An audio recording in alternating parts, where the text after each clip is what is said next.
The Body Control Module, BCM, is a critical component in modern cars, responsible for managing and controlling various electrical and electronic systems. Here are some of the common uses of BCM in a car. Lighting control. The BCM manages the vehicle's lighting system, including the headlights, tail lights, brake lights, and interior lighting.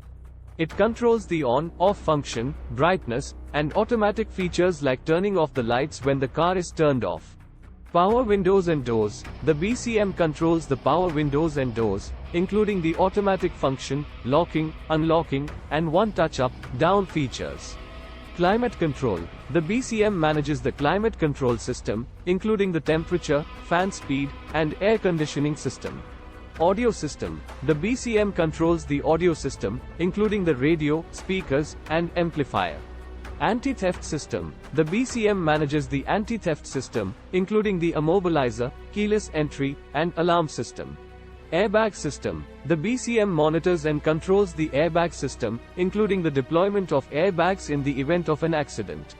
Instrument cluster. The BCM communicates with the instrument cluster to display important information such as vehicle speed, fuel level, and engine temperature.